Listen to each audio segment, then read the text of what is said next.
Have you ever wondered whether speaking a different language goes beyond the practicality of managing the day-to-day in a foreign country and can actually shape the way that you see and interact with the world? Whether language constrains the range of thoughts you're able to have? In today's video, we are going to explore thought-provoking viewpoints from scholars and experts on exactly how language influences your perception of reality and the limits of your thoughts. This interplay between language and thought has intrigued scholars for centuries, and central to this discourse is the Sapir-Whorf Hypothesis, which emerged in the early 20th century. Edward Sapir and Benjamin Lee Whorf were two linguists who postulated a relationship between language and cognition in stronger or weaker terms. The strong form of their hypothesis, known as linguistic determinism, argues that language determines thought entirely. In other words, the language we speak constrains what we can think. The weaker form of their hypothesis, termed linguistic relativity, posits a more nuanced relationship, where language influences but does not dictate how we perceive and categorize the world. Although Sapir and Whorf never formally codified their ideas into a single hypothesis, their work has inspired decades of research and debate across linguists, psychologists, and philosophers.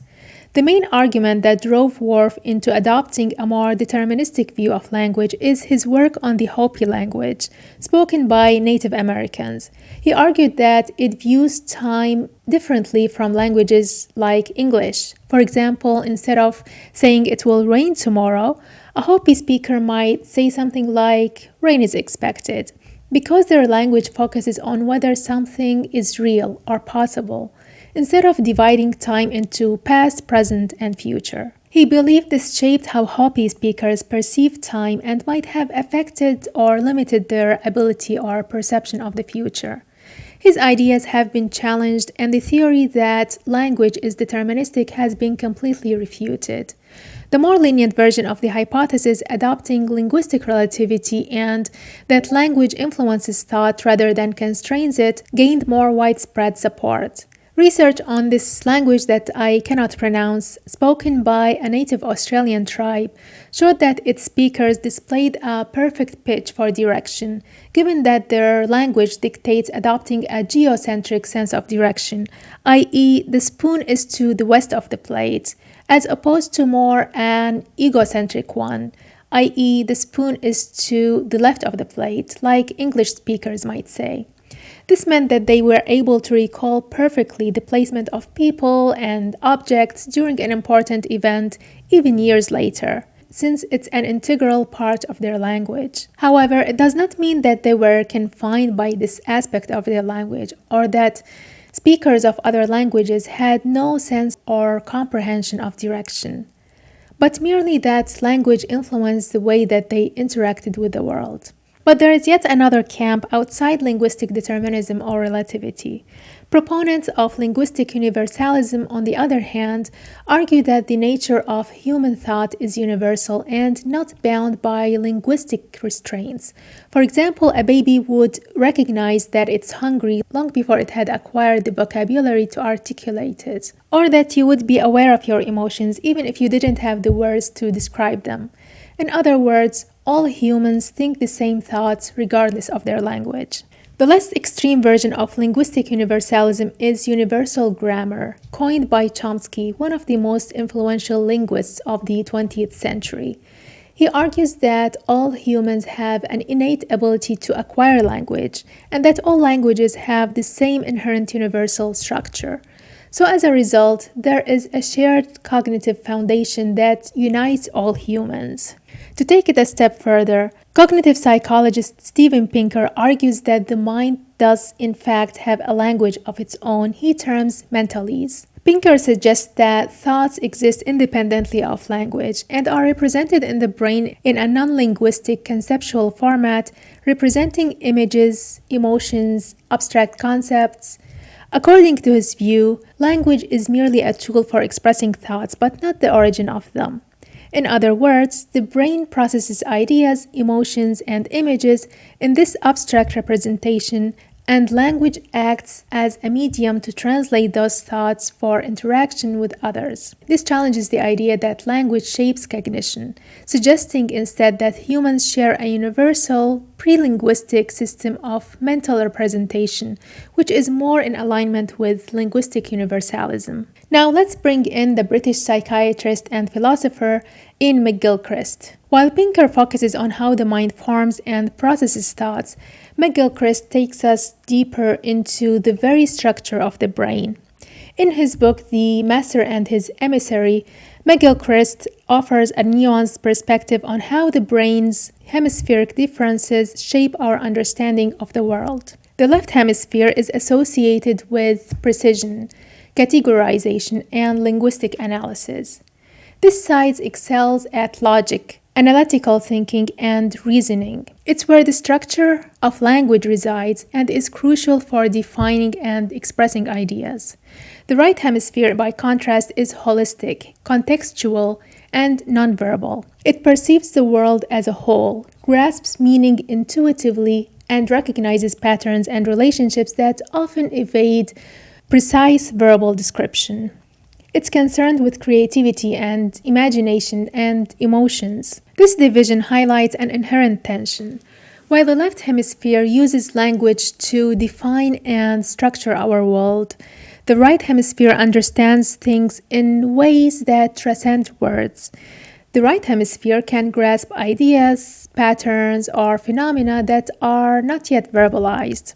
For instance, you might intuitively sense the meaning of an emotional experience without having the language to articulate it. This suggests that humans are capable of conceiving ideas that go beyond language, ideas that might later be articulated with effort but exist first in a more nebulous, pre-linguistic form. And if we rely too heavily on the left hemisphere's linguistic precision, we might indeed find some ideas inconceivable because they don't fit into the neat categories and syntax of language. The way that McGilchrist puts it, the right hemisphere is the master and the left is merely its emissary. In fact, McGilchrist argues that there are instances when the right hemisphere shuts down the left hemisphere to escape the confines of language and rigid categorization, allowing us to engage with the world in ways that are richer and less constrained by words. It is suggested that we have increasingly shifted from a more balanced and dynamic interplay between the hemispheres during the ancient Greek philosophers' times, who embodied a more holistic worldview, to the more rigid and logic-centric domain of the left hemisphere, especially upon the dawn of the Industrial Revolution and the introduction of efficiency and standardization.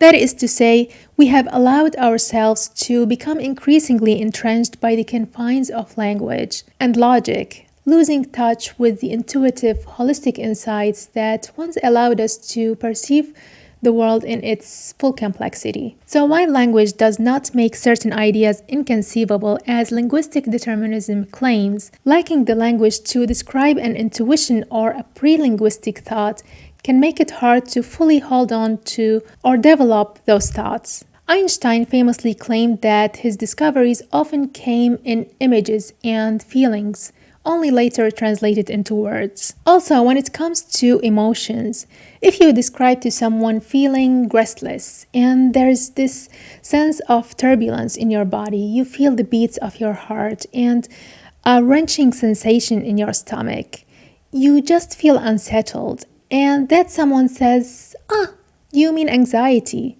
and suddenly a sense of relief befalls you. Without words, these emotional experiences can feel overwhelming or disconnected, so finding the words to describe those feelings acts as a form of cognitive anchoring. It organizes the abstract into something tangible.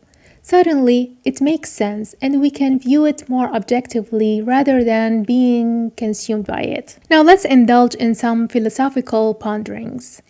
AI being a hot topic these days, there is much discussion and anticipation about when artificial general intelligence or intelligence that matches or exceeds human intelligence will be achieved. Current AI systems rely heavily on language. They learn patterns, syntax, semantics from vast datasets of human language and use language as a medium to simulate understanding. Since much of human cognition operates outside linguistic confines in the intuitive, intangible realm characteristic of the right hemisphere, does it mean that for an intelligence that rivals human intelligence to exist, it needs to develop forms of thought or intuitions that don't rely on words or logic, but on direct interactions with the physical and abstract worlds? And since those experiences inevitably involve emotions that cannot easily be rationalized or approximated by the tangible, does it need to have the capacity to experience emotions rather than logically understanding them? And does that make it conscious? Or would it remain a sophisticated simulation without true phenomenology? Would it suffice to reduce the intuitive, imaginative processes of the right hemisphere to a form of unstructured thinking, modeled through neural networks designed to emulate both logic and creativity?